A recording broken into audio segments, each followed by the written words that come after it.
Hello everyone, আসসালামু আলাইকুম। রাইসাস মম special cooking ভিডিওতে আপনাদেরকে স্বাগতম।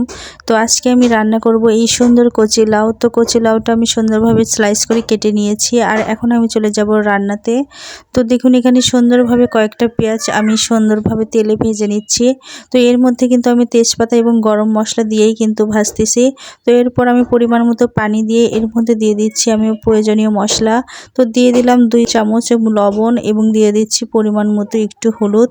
তো হলুদ গুঁড়া আমি 1.5 চামচের মতো দিয়েছি। আর এখন দিয়ে দেব আমি গুঁড়ামরিচটাও আমি 3-4 চামচ দিলাম। তো এরপর কিন্তু আমি দিয়ে দিচ্ছি জিরা গুঁড়া, আর এরপর দিয়ে দিচ্ছি আদা রসুন বাটা।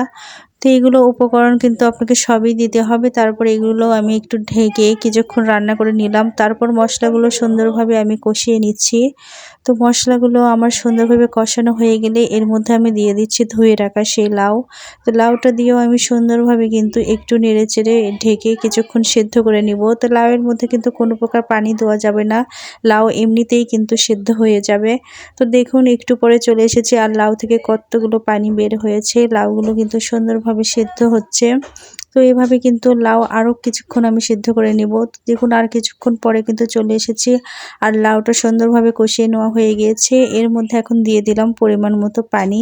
তো পানিগুলো দিয়ে আরেকটু নেড়েচেড়ে লাউটাকে ঢেকে রেখে দেবো। আর এর ফাঁকে লাউটা আমি 2টা ডিম দিয়ে কিন্তু ভেজে রান্না করতেছি।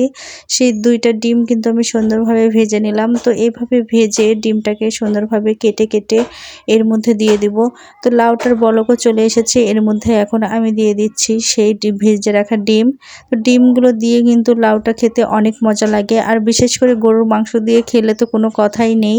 তো এই হচ্ছে আজকে আমার ডিম লাউয়ের তরকারি। তো আপনাদের কাছে কেমন লেগেছে আমার ভিডিও অবশ্যই কমেন্ট করে জানাবেন। আর আমি কিন্তু এইভাবে লাউ রান্না করি, আপনারা কিভাবে রান্না করেন অবশ্যই জানাবেন। তো আজকে এই পর্যন্তই। সবাই ভালো থাকবেন, সুস্থ থাকবেন। আল্লাহ হাফেজ।